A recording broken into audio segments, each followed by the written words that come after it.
My name is Andrew Grosovsky, and I'm the Dean of the College of Science and Mathematics here at UMass Boston. You know, it's really a great treat for me to be able to welcome our charter class, class of 1969, and I've heard many, I've heard great stories about it actually from some of the members of the class that I've met.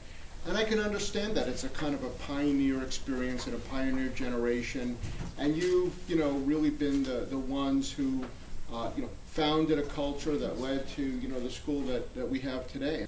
And our first speaker on the list is Buzz Q, who I'm sure everybody knows from your class. Buzz is currently has a consulting firm who consults with several technology companies who serve the pharmaceutical industry.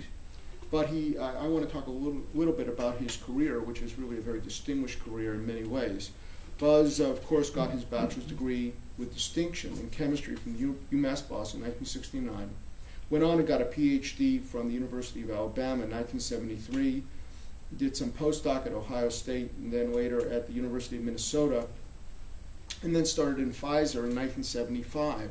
He started in the animal health organic chemistry department. Later went into process R&D. Became the head of that department, as I understand it. And then later assumed responsibility for additional major units in Pfizer, I think originally analytical and bioprocess, then later developmental research. Ultimately was responsible for pretty much all of the, all or many, I'm not sure which, of the departments in their Groton facility in the area of chemistry, R&D, and pharmaceutical sciences. He was really a significant member of their leadership team, and so we're very proud of Buzz as a UMass Boston alum for his tremendous contributions and distinguished career that he had in the pharmaceutical industry. He's not done. He retired from Pfizer in 2004 after almost about 30 years. And then one thing I didn't mention was sort of later on in his Pfizer career, he created their green chemistry initiative. And this has been his, his burning interest over, I don't know, Buzz can talk about it, but it seems like, at least 8, 9, 10 years or so, Buzz has been really, really interested in green chemistry, led a lot of development around that in Pfizer. He's given many, many presentations, participated in many national activities in promoting green chemistry, both in the pharmaceutical industry as well as in academia, as well as in professional chemistry circles, through, for example, the American Chemical Society. He's had a lot of contributions to UMass Boston. He was a founding member of the Science Advisory Board, the College of Science and Mathematics. He's been a great and important friend for the college, and he's currently serving the college in the capacity of chair of the Student Success Subcommittee for the College of Science and Math Student Advisory Board. And it's something that is extremely important to me, in developing student success programs in science. And Shelley Foster, where's Shelley? There she is back there, our Associate Dean for Student Success. We've started a new Student Success Center, and we've asked the board to work with us in giving us advice and helping us to develop some of our student success initiatives, and Buzz is leading that effort for the board. So with that introduction, I'd like to ask Buzz to come to the podium. I want to thank you and Provost Langley. I want to welcome the UMass Boston faculty, staff, and students, fellow alumni, and especially the alumni speakers. And I want to tell you how honored I am to be here today to be part of this symposium to recognize the charter class of what has become the College of Science and Math. To understand what brought me to this podium today, let me describe to you the 45-year journey I took to get here. In doing this today, I have two goals. One is to share with you why my experiences at UMass Boston and my education were so critical to my professional and personal life, and to share with you, and especially the College of Science and Math students, what I've learned along the way. When I began my college search in 1964, I'm going to contradict you a little bit, Andrew. Okay. I had no intention of attending UMass Boston. In fact, I didn't even know it existed. My plan was to attend Boston University or Northeastern or UMass Amherst and major in biology.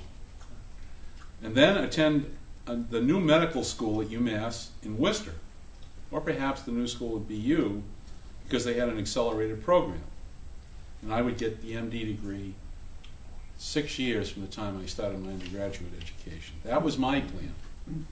But my dad, being a frugal New Englander and an avid reader of the Boston Globe, came across this article about a new University of Massachusetts campus that was opening in Boston in 1965. And he especially liked the fact that the tuition would be $200 or so. That sounds nice. And he offered to pay for it if I would cover all the other expenses. What a deal. Because the tuition turned out by far to be the smallest component of my education costs. I paid commuting expenses, I paid for the books, I paid for the lab fees, and I paid for the meals at Silvio's or the beers over at Sully's. And that was much, much larger than his share. So like many other students from the greater Boston area, I began my undergraduate studies at UMass Boston in the fall of 1965. For those of you that don't know, I lived in Billerica, and Billerica's famous for giving Tom Glavine to baseball. The commute from Billerica to Park Square was pretty arduous. I had to get up 5:30, 6 o'clock at the latest, ride with my father from Billerica to the MBTA train in Woburn, take the train into North Station, then grab a T from North Station to Arlington Street Station. The return trip home was usually a trailways bus out of Park Square.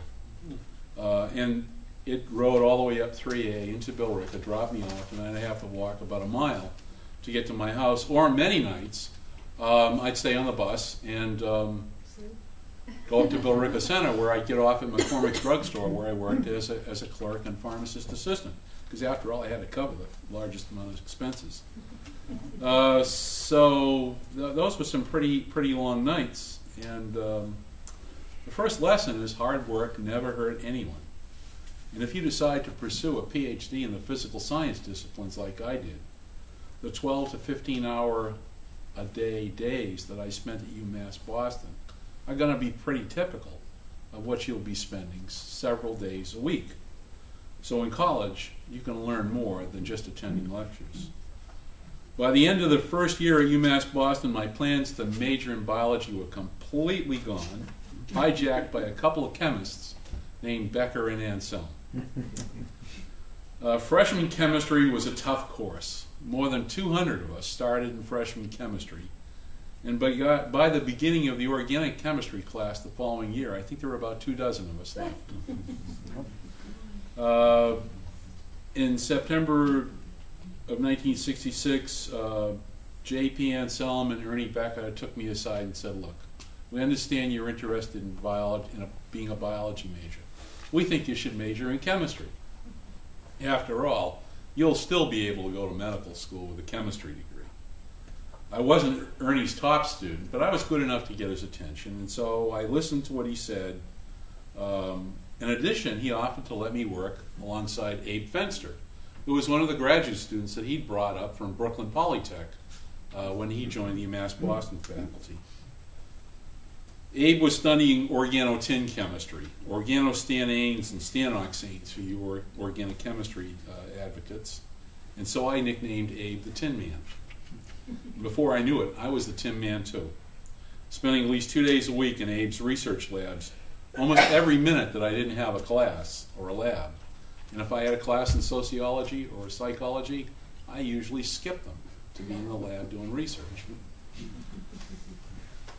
Perhaps my thirst for hands-on lab experience comes from the fact that during our freshman year, we didn't have labs. They were still being constructed. And so we watched movies from the American Chemical Society of other people doing lab experiments. Right, Joe? And I guess I was trying to make up for lost time. And of course, JP really helped out too, because the organic labs the following year, those ran 6 hours long. So pretty much we were caught up very quickly. By the time I finished my bachelor's studies at UMass Boston, I logged hundreds of hours in the lab, did enough research for an honors thesis titled The Oxidative Decomposition of Triphenyltenbenzoate, and I presented this research along with Drs. Becker and Fenster as co-authors at an undergraduate research symposium at MIT in the spring of '69, just prior to graduation. And by then I'd given up all plans of being a physician, an MD, going to medical school. I was going to become a doctor, but it was going to be a PhD and not an MD. And I think another lesson is if you really want to improve your chances for success in the physical sciences, the students should really get as much lab experience as you can. And that was one of the differentiating factors, I think, between me and a lot of other chemists that were entering the graduate student market in 1969. 1969 was a great year, along with 200 or so of the original 1,100 starting students at UMass Boston. I graduated. One of a handful of chemistry majors, along with Bill Barbo and Joe Mack, who are here today, and Barry Portnoy and Paul Tobin, and Mike Feingold, Bill Del Vecchio, Dick Kent, and others. I applied to and got accepted to a PhD program in many schools, many good ones, but didn't get into Harvard or MIT. Based mostly on financial considerations, my choices came down to Alabama and Michigan. Dr. Becker suggested I accept, I apologize to my wife again, accept the offer from Alabama. It was a very good financial offer, and Rudy Abramovich, who was one of Ernie's friends, was there as a faculty member. And Rudy was a world-renowned heterocyclic chemist. So I had the opportunity to work with one of the best in the world. So 1969 was a great year for another reason, because I married Louise, who's still sitting in the audience, and in August. And right after the wedding, we packed our '65 Chevy with everything we owned and took a 3-day honeymoon trip to the University of Alabama. And I've heard about this many, many times. We've gone to some wonderful places in the world, but the Alabama trip always seems to come back.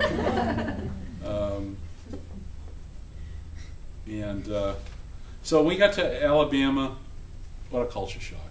You couldn't imagine a place more different from Boston, Massachusetts than Tuscaloosa, Alabama in 1969. And as big a shock as it was for me, it was even greater shock for Louise, because she had to work out amongst the locals, while I was in the more liberally minded university setting doing research. At the beginning, all graduate students, entering graduate students, had to take qualifiers, exams that would figure out what class level you were placed into. And I was the only entering graduate student at that university that placed out of all of the introductory classes. So I started advanced level classes from the very beginning. That gave me a huge advantage. Not only was I further along in my coursework, I got better labs and courses to be a teaching assistant in, and I also got to start graduate research more rapidly. I knew I wanted to work for Abramovich, but the university still made me interview every single chemistry faculty there. But at the end, I chose to work with Rudy, and from the very beginning, my research skills impressed him and the postdocs that he assigned to watch over us newbies. Went so well, I was able to finish in 4 years. I wrote a dissertation, had several patents, several publications, and many of the prestigious organic chemistry journals. I went on to postdoc at Ohio State and Minnesota with late Paul Gassman, again inventing new chemistry and getting lots of publications. And with Gassman, I got to watch over newbie graduate students as well, and I was able to recall my experiences at UMass Boston. And I think that really gave me the people management skills that were able that served me very well later when I started at Pfizer. So after 10 years of education, and I think these are Louise's words, I finally was able to land a job in industry as a research chemist at a then small pharmaceutical company named Pfizer, whose only U.S. R&D labs were in Groton, Connecticut. We were very happy to be back in New England. We began our family and were blessed with 2 wonderful children, a daughter, Sarah, who's a communications major at Dana-Farber Cancer Institute, and my son Steve, who's a clinical trials administrator for Execufarm, working at Pfizer in Connecticut. I had a pretty successful career, as Andrew said, at Pfizer. Before I retired in 2004, I led the largest R&D department at the largest R&D site at the largest private biomedical company in the world. And remember what I said about not getting accepted to Harvard and MIT? Well, that's okay, because those Harvard and MIT PhDs were reporting to UMass Boston graduate. I return to UMass Boston from time to visit with Anselm Becker and other chemistry faculty, and I presented a seminar on some aspect of drug development. But in the late 90s, 3 events happened that really brought me even closer back to the university. One, a colleague and friend and mentor at Pfizer retired and was the custom at Pfizer at the time. We threw him a big celebration. And at the celebration, Louise and I heard him tell us all about how he and his wife were establishing a scholarship for chemistry students at his alma mater. We thought that was a wonderful gesture. But the more we got to think about it, we came to the realization it would be even more important to do it right away if we could, rather than wait until I retired, because there were students, we knew students would need the support. So we established an endowed scholarship in chemistry, which we award to students every year now, the Berkeley WQ Endowed Scholarship in Chemistry. We give it to students early in their chemistry careers because I want them in the classroom studying or in the lab doing research and not out feeling they have to work part-time to earn money. So anything we can do to help out in that regard is important to us. I want to tell you about one of our recipients, Rekha Argawalia, who won it 2 years in a row. Rekha told me that when she graduates from UMass Boston, she wants to return to a native Bangladesh, where she wants to help her country obtain pure drinking water and make it available to the people in the country who don't have access to it today. And I think when Louise and I sat down and thought about the scholarship, that was exactly what we would hope would happen. So it's turned out the way we wanted it to. Dean Kybell, former Dean Kybell, asked me to serve on a new advisory board for the science and math departments. And that's become the College of Science and Math advisory board that I serve on today. And the university can always use more people to support the College of Science and Math with their talents, their time, and their treasure to help the university achieve its mission to students and society. Because I was a chemistry major, I met with chemistry faculty often, and I had the opportunity to meet with a relatively new faculty member in the late 90s named John Warner, who'd come back to UMass Boston from industry, Polaroid Corporation. And I say come back because John graduated from UMass with a degree in chemistry in the mid-'80s. I thought this meeting was part of me repaying the university, but it turned out the other way around, because John was the one that introduced me, along with a lifelong friend and fellow UMass Boston chemistry alumnus, Paul Anastas, who is both the co-founders of green chemistry, to the green chemistry concept, which has revolutionized science and chemistry, and my professional life hasn't been the same. So like the 2 UMass Boston professors who hooked me on chemistry back in the late 60s, mid to late 60s, John and Paul hooked me on green chemistry in the late 90s. John is now today the co-founder and chief technology officer of Warner Babcock Research Institute in Wilmington, Mass., and Paul is the head of the Center for Green Chemistry at Yale. And recently, very recently, it was announced that President Obama has nominated him to be the head of science and research at the EPA, a pretty prestigious position. So UMass Boston chemistry alums are doing very well in the area of green chemistry. So I could tell you many more examples of experiences and lessons in my life that are tied to my relationship either as a student, supporter, or advisor to UMass Boston, but rather than share them all with you today, I'll leave some for future opportunities. So I'll close by saying thank you to UMass Boston, and especially what has become the College of Science and Mathematics. I've gained a lot more than just an education. I've gained a foundation for lifelong experiences, learning, and service. It is much, much more than I ever had hoped for when I filled out and submitted my application in 1965. Thank you. Now I get to introduce our next distinguished member of the class of 1969, and that member is Arthur Mabbett. Art is the president and founder of Mabbett and Associates, which was founded in 1980, as I understand it, which is an environmental consultants and engineering firm based out of Bedford, Mass. The firm also has offices in Providence and Washington. Now, he's also more subsequently, I guess about 1996, formed a Mabbett and Associates, which is based out of Glasgow, Scotland. And they have regional offices in Edinburgh, Belfast, Northern Ireland, and Cardiff in Wales. So Arthur has, international, transatlantic profile in environmental health, environmental engineering, and energy consulting. And again, I think he's had a very, very distinguished career in that particular sector, the science and technology area that we at UMass Boston and the class of 1969 can be very, very proud of. Of course, Arthur received his bachelor's degree from UMass in 1969.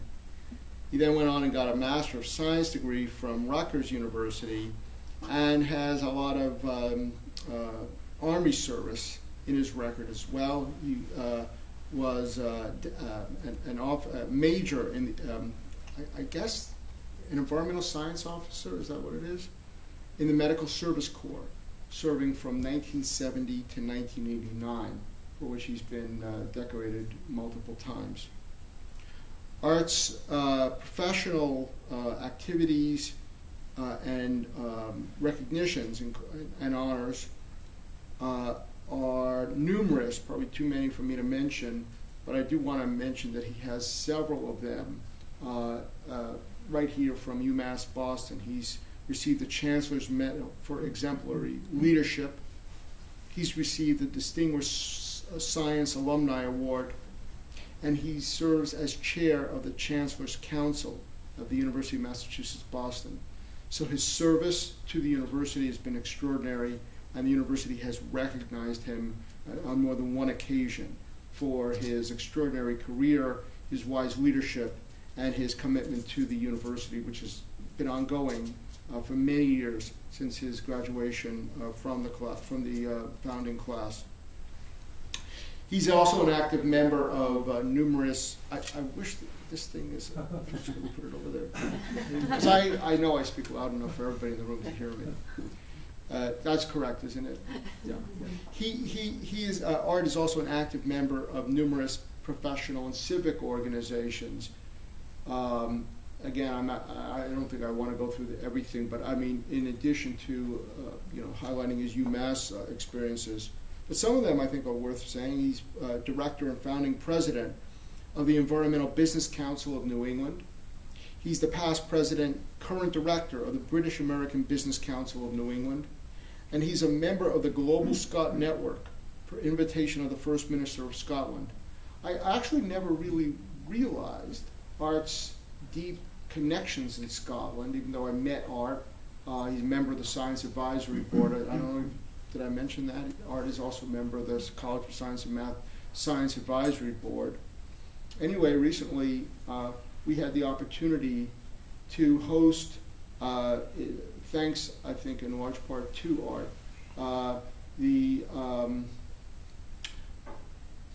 what's the title? The Provost? Lord Provost. Lord Provost of Edinburgh.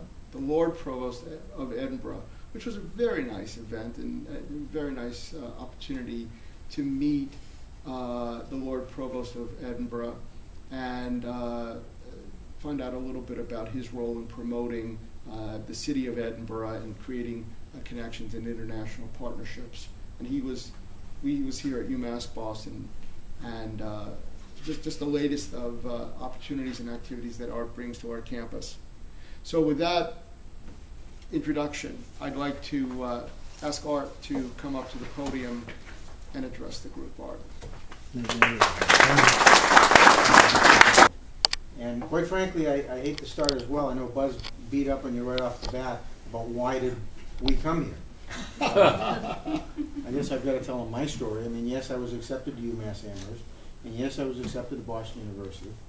And then my next door neighbor happened to be a state representative at the time, and was speaking to my parents, and said, you know, we're opening a new campus in Boston, you know, and you know, that will save a few dollars. And money was always a concern. You know, we were part of a generation, I think, we saw our parents. They didn't buy a car unless they had the cash. They didn't buy a new suit unless they had the cash. They didn't go on a vacation unless they had the cash. Now that changed dramatically, and we could spend the rest of the day talking about the current status of the current economy. But we did get a little bit too materialistic, I think, and went a little bit too far. Money became a little bit too loose and too available, and people took too much credit, and we got ourselves in the hole we're in. Hopefully we'll get back to some balance, maybe midway between the 50s and the early 2000s. But I decided to come here, quite frankly, not because of the excitement, albeit reflecting back now, that was one of the jewels, I think, that we walked away with, but because of cost. That was the primary reason, quite frankly. And as Bud did, I worked through college as well. I didn't expect my parents to pay the full bill. They paid an awful lot of it, but you know, I contributed to that. So let me reflect a little bit upon the experiences themselves.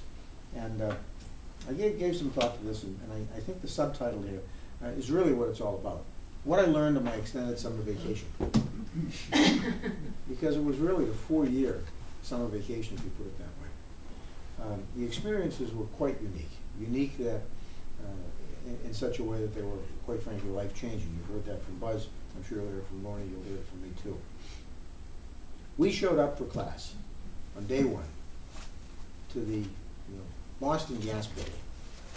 UMass Gas is what we always called it. Mm-hmm. We walked in the front door, and we all had our visions. We had visitors at our college campuses, and we had been out to Amherst, and we'd gone to some of the other land-grant institutions. They were gorgeous, idealistic, beautiful trees, lovely lawns, just a place you'd love to go and spend years at, quite frankly. Find a nice tree, have a few beers, read a few books, meet a few girls, just have a great time. And we showed up at UMass and walked in the front door and had to put earmuffs on. Literally. Jackhammers, holes in the floor. We were warned the first day, be very careful, there are gaping holes between the floors because they were trying to connect the floors so you'd be able to walk upstairs and not have to take the elevators all the time.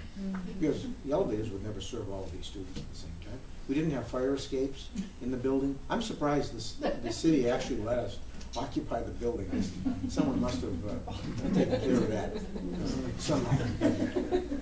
But literally, it was construction all around you. I said here in point 2 that we created an institution by participation, and we really did. All of us were there, yes, to learn, but in learning, we were building the institution around us, physically and in reality, from the standpoint of what we learned from each other. Reflecting back on being the first is something I think maybe we all should do a little bit more, because we did have such a unique experience, and that unique experience has really affected all of us, I think, quite substantially, and maybe some of us a bit more than others. I just want to clarify, you guys are the first class of UMass Boston? That is correct. Yeah, that's The right. very first class. Very first ones. Yes. No, as Buzz said, there were about 1,100 students, and when all was said and done, about 200 of us all had graduated. That must have been exciting. I'm sure that's the reason we came. Oh. Retrospectively. If I had the opportunity again and knew that was the case, I'd probably do it. Yeah. But of course, I know more now than I did then. At least in reality, I do. Whereas then, I thought I did.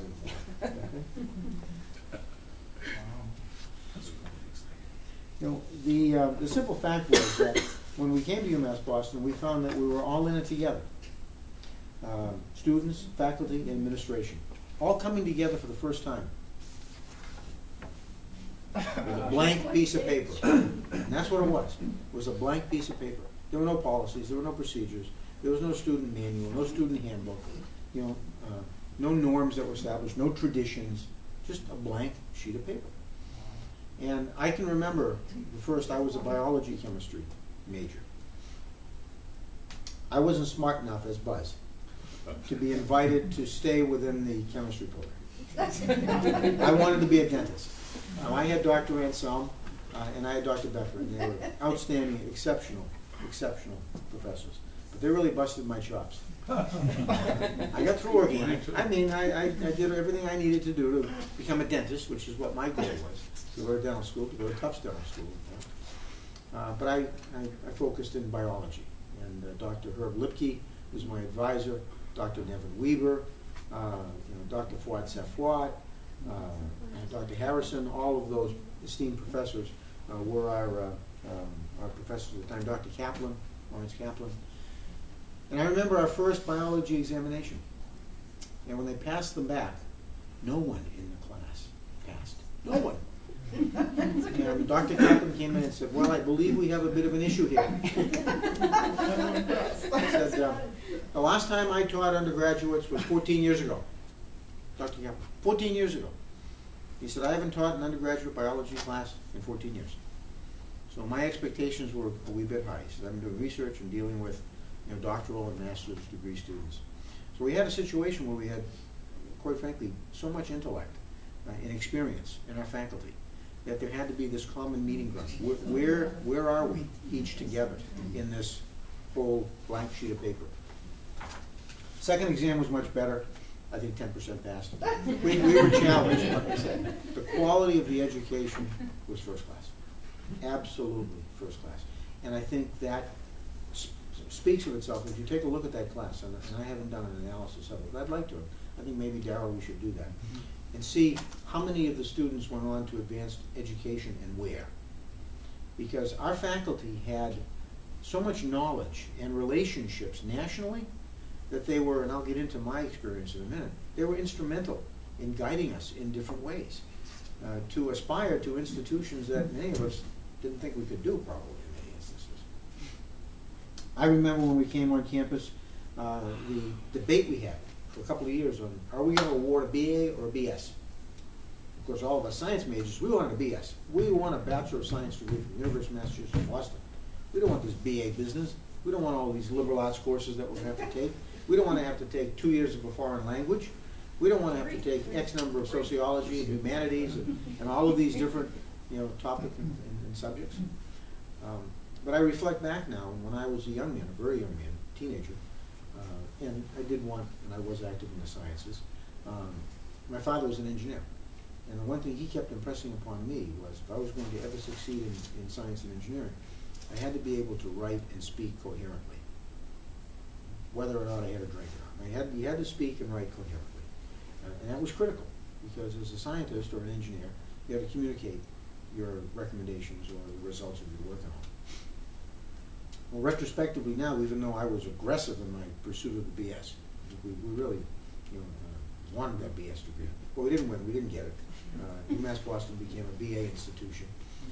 Looking back now, I'm glad we did, because I minored in English here at the university. And that has given me such an opportunity in my professional career to be able to communicate with not only others, but clients, and in the written word as well, which is so important in any profession that you're in. So the quality of the education we got, the liberal arts and science, the BA in biology and chemistry, which I left this institution with, was worth, I think, quite frankly, much more than that BS. Because a BS is not a professional qualifying degree, neither is a BA per se, but if you're going to go on for a professional qualifying degree, then you want good roots. And that BA was exceptional. And I'm glad the university has continued on that strength. We had Park Square or Columbia Point, that whole debate. And I can remember our march on Beacon Hill. I mean, literally, hundreds of us. We paraded right up to Beacon Hill, front page of the Boston Globe. And we wanted to keep the campus downtown. That was our focus. Well, I guess we got it wrong again, maybe. It might have been nice to keep it there, but look what's happened out here. This institution has become, without question, and it may not be publicly recognized yet as the flagship institution of the University of Massachusetts. But I can tell you, it is understood to be, even though the senior administration might only like to jokingly, Mr. Wilson, President Wilson, our esteemed president, who always chides Keith about, let's play down this business about the flagship institution being UMass Boston. It's still Amherst. Well, quite frankly, I think within a matter of a few years, there's no doubt that as this major construction program goes online here, and we get the $160 million science and engineering college, among others, I mean, the amount of money that's going to be spent here is going to be tremendous.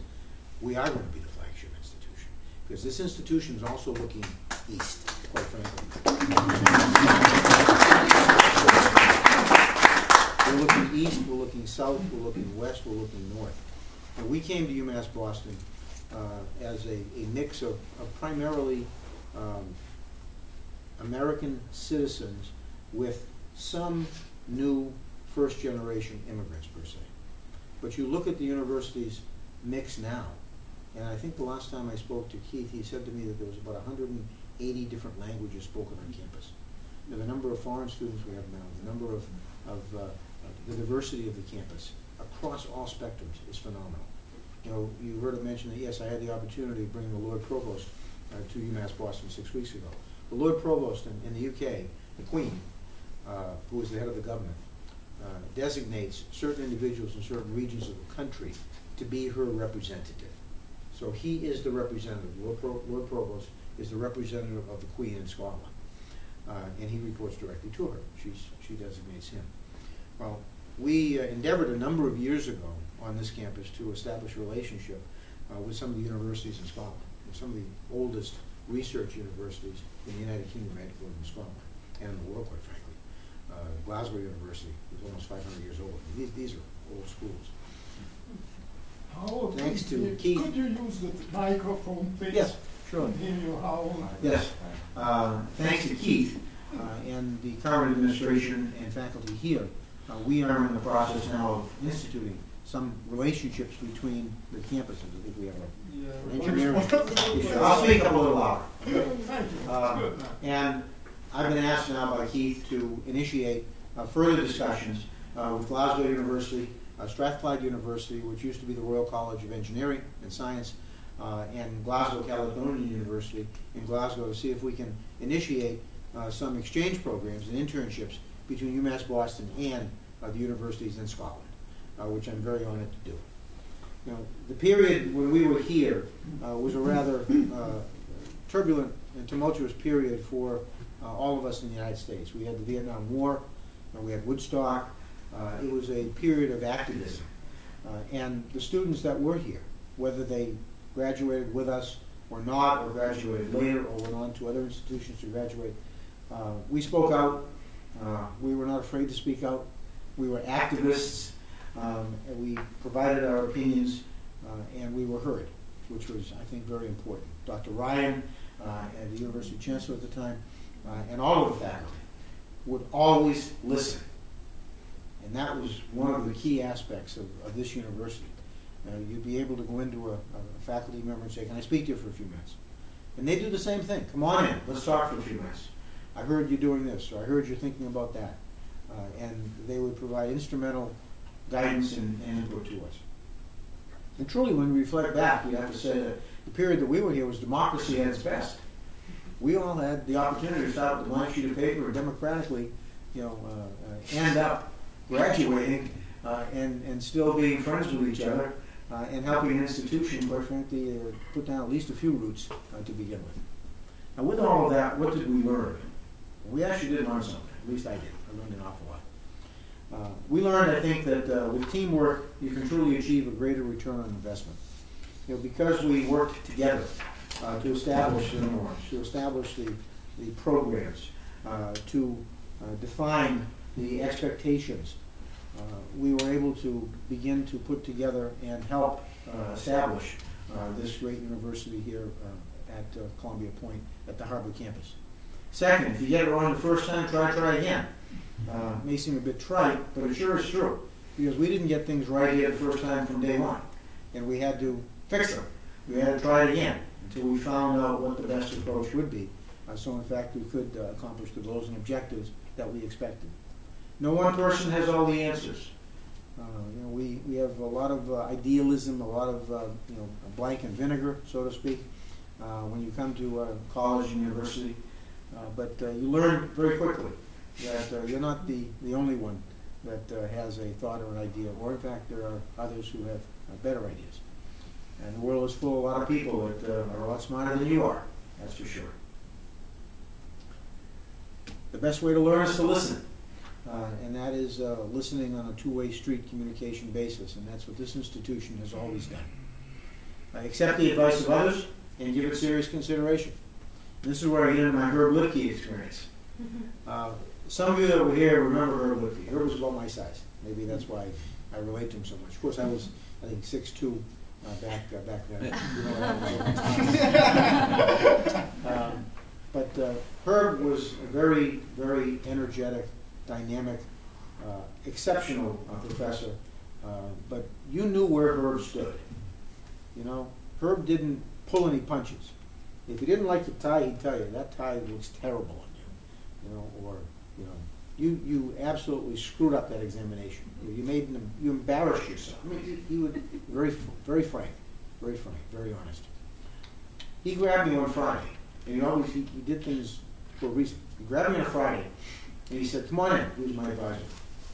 He said, "I've heard through the grapevine that you want to be a dentist." This was in my spring of my junior year. He said, "Yeah." I said, "Yes, I wanted to be a dentist my whole life. I was an Eagle Scout. I did my Eagle Scout project at Tufts Dental School. I got pictures of myself in the dental laboratory. I mean, I wanted to be a dentist. Big time. Big time. Dentist. For years and years and years. And he looked at me on Friday about 4 o'clock, and he said, "I've got to tell you something, Arthur." I said, "What's that?" He said, "You would be a lousy dentist." He sucker punched me good, literally. Took the wind out of my sails.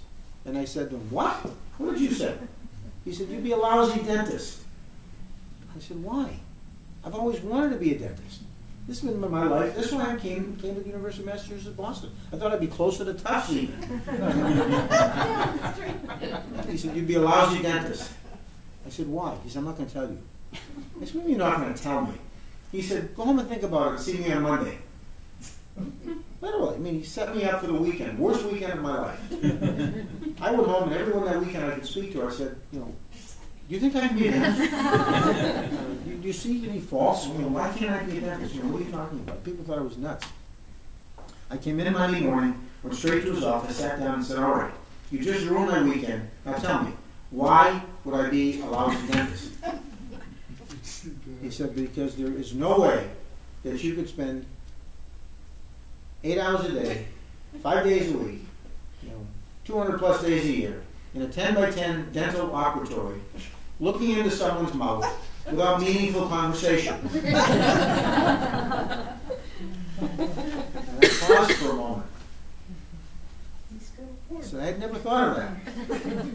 And he said, also, and I know we've got some graduate friends that I'm sure will be here tonight, Don Grant, for example, and Ed Gator.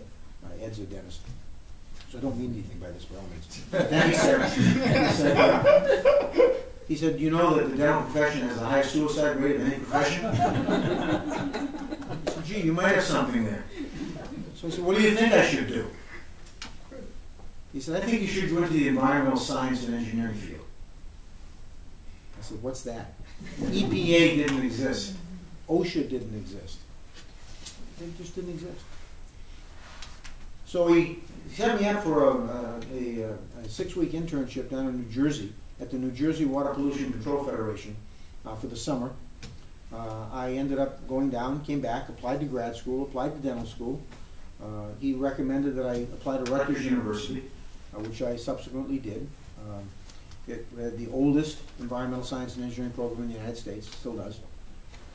And dental school. Well, dental school, had tuitions of $25,000 to $30,000 a year.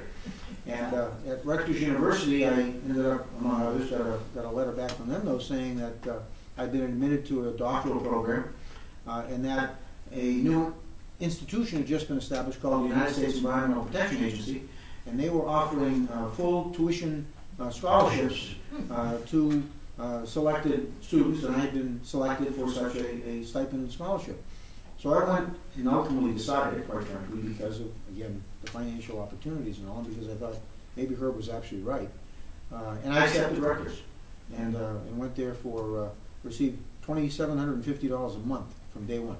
Wow. You know, it was like going to heaven and being in school. I had a great opportunity there until my draft number came up 18 months later. I came up with number 3, but then I had another opportunity, which leads about listening to others and all. And I went down and saw the dean of the school and said, look, I'm not going to go to Canada. I'll do my service. It's not an issue. What do you think I should do? I said, I'd rather use my head if I can. Well, lo and behold, after about 6 months, I was commissioned a lieutenant in the United States Army, and they had just established a new, what they call a military occupational specialty as an environmental sciences officer. And I was designated as such. I received what's called a direct commission, brought on active duty. When I came on active duty, I was promoted to first lieutenant. I was then sent, unbeknownst to me, went through officer's basic course, but was then assigned to an address that just said Pohakaloa Military Reservation, APO, San Francisco, etc. And I had a colonel come up to me, a full colonel, and say, how did you get that assignment? I said, Colonel, I said, sir, I don't know where it is. It's someplace in the Pacific.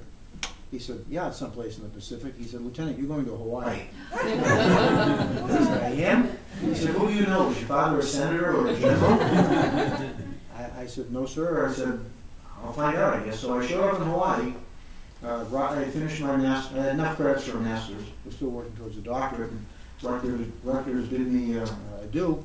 And I showed up in Hawaii on New Year's Day in 1971.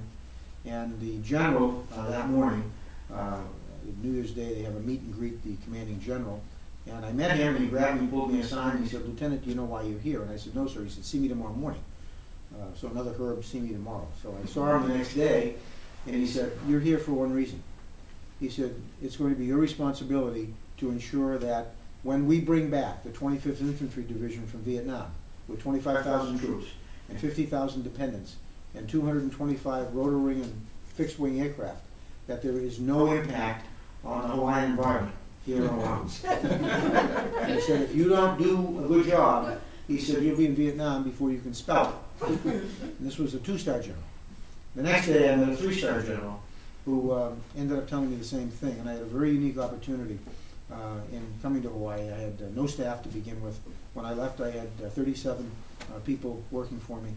I was the chief of the Environmental Health and Safety Service for the U.S. Army Hawaii, part of the U.S. Army Pacific Command, reported directly to a 2-star general and a 3-star general. I was a captain. I had lieutenant colonels and majors working for me in this group of 37 people. Just completely unheard of. But it was the education and the opportunities that we were given and the listening to others and the advice that they provided that gave us the ability to take opportunity and run with it. The comment you heard from Buzz already, hard work and persistence pays off. There is absolutely no doubt. I don't care whether you're an English or French or a German, a history, a science major, a blue-collar worker, a PhD, a doctor. Persistence, hard work, whatever your application is, will allow you to rise to the top within that particular chosen field and area. And ultimately, with all of this and all of the richness and rewards that we've received, I think it's important that we all give something back. And I'm very glad to be able to, in my small way, give something back to this institution. I look forward to hopefully many more years of doing that. I know many of you do the same. We thank you all for everything that you've done. I've got to make my pitch here too. If you're not a member of the Chancellor's Council, then you can expect over the next year you're going to be hearing from me personally, because I'd like every one of you to be a member of the Chancellor's Council. I'd like the class of 1969, and I'll be announcing it tonight officially, so don't let the cat out of the bag yet, that the total number of percent graduates, we want to be the highest in the Chancellor's Council. The highest number, that's going to be the goal, and we will note that this evening to all of our graduates. So I'm going to table a challenge again, that everyone step forward and dig deep and help us out to be able to continue the fine work that Andrew, Darrell, the provost, and all of our professors and administrators are doing on this fine campus. I congratulate you all, and I personally thank all of you and all of our esteemed former administrators and faculty, many of them who passed on now or who aren't here, for all of the education and support that they gave to all of us. Thank you very much.